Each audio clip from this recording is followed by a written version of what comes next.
Go. Hey, this is Rodney Ho for HAC.com. I'm here with Marcus Samuelsson, the winner of Top Chef Masters. Congratulations. Thank you very much. How are you? How are you doing? I'm doing great. I'm doing really great. And I presume this was taped a while ago, but what was the feeling like watching it again? It was so exciting to watch it. I watched it with my a bunch of my friends. We were like 30 people in my partner's apartment. And 2 minutes before the show started, the TV went out. I touched the wrong button on the remote, and it took it like 5 minutes to get it up again. It was like, I'm like, is this a joke? But it was like nerve-wracking. You know, although I knew the outcome, it's like, whoa, you know, because you don't know the narrative and how the cliffhanger way, you know. Right. And did you feel like going in that you were a little bit of an underdog, or given what the other guys were saying, or that they were a little bit more? No. It was pretty much an equal field. You felt like at that point. Yeah, no, I mean, I felt like if I focus on what if I cook, I focus on, if I get the assignment, if I understand the assignment right, I always felt I had a great chance. Right. But, it grows on you gradually, because when you get there, first you got the question, do you want to be on Top Chef Master? And the first year I couldn't do it, because it was just busy, I just couldn't do it. Then the next time... It's a month obligation. It's a month commitment. So next time I was like, okay, I can do it. So when you get there and you heard the stories, it's like, all right, we'll see what happens. And then once you're down to the final 8, then it's like, oh, wow, it's a competition.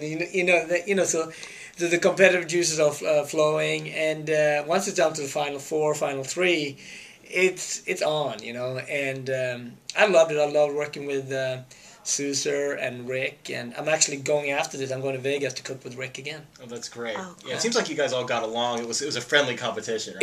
It was definitely very competitive, but also definitely very friendly. And they make it that way too, because shooting is a lot of cameras, and you have to wait, and then you sit around and you talk and you bond. A lot of downtime. Yeah, and a lot of cooking, a lot of downtime, and then you also have a chance to say, how did it go for you today? Because you don't, I never saw another person's dish. I mean, we're in the same kitchen, right? But you're cooking on a deadline, so you're like, so you. Do you ever get to taste the other dishes, or almost never? In the end, when the day was over, we found ourselves like taking some bread and tasting Susan sauce, or go over to bits and pieces here and there. Really cold food. Yeah, really cold. But you know what? It's also good, because you go like, wow, damn, that's really good, or wow, that was really nice, and stuff like that. So it's good.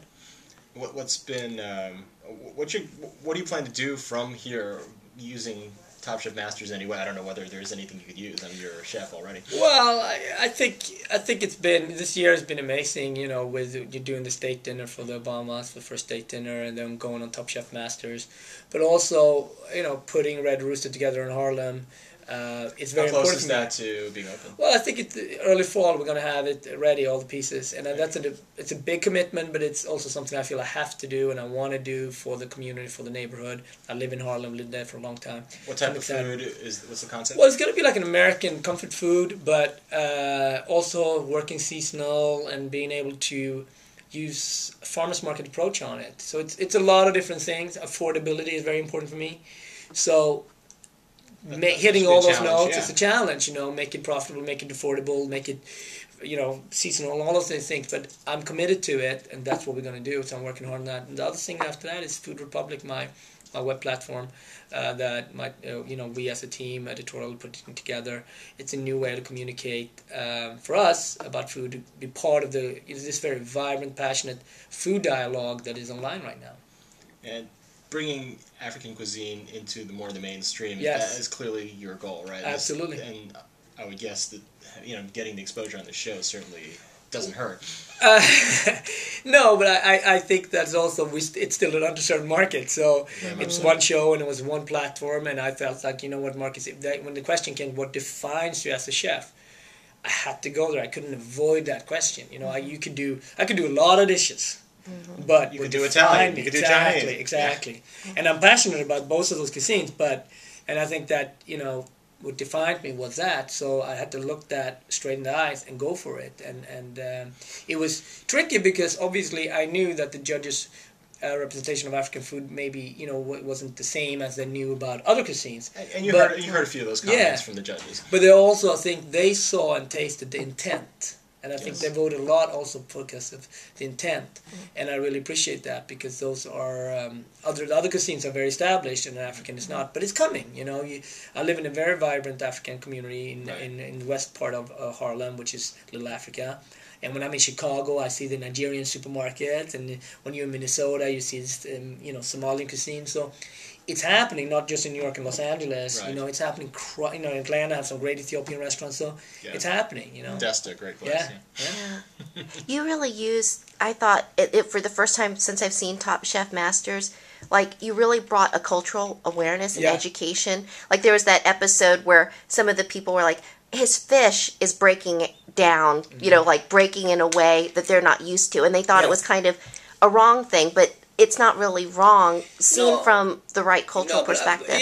But it's very difficult to, bring something like that up on on TV right away, right? Cultural bias. You have to start somewhere, right? But we as a nation learned a lot about Japanese food, how to appreciate sushi. The rice should be warm, the pieces should be small, the fish should be really cut in a certain way. And now everyone knows how to enjoy a good sushi, but that didn't go overnight. That took a long time. And I got plenty of bad sushi. Yeah. Thanks to supermarkets now have them. You know what? You're right about that. And I think I'm sure the Korean cuisine had to go through that journey a little bit. Mm-hmm. And Indian cuisine, we had to learn vocabulary. We had to learn. There's so much in food that we learn besides the taste buds. It's vocabulary. It's different cultures. And I think we're in the beginning of ethnic food journey. We're not in, and I think America is the best way in the world to highlight that. And with social media and with internet and with TV and blogs and all that sort of passionate space, it couldn't be a better time to be in food, because it's exciting. You have the traditional culture over here, and then you have your new culture over here, and then you have all these sort of really vibrant people in food. Well, that sounds like a good time. Absolutely. Well, thank you so much. Thank you for having me. Rodney Ho with stay agency.com. Thank you. Yeah, and you've got a little demonstration coming up in a little bit here, right? Absolutely. Here at Macy's. We're here at Macy's North Point Mall in Alpharetta. Thank you. Thank you so much.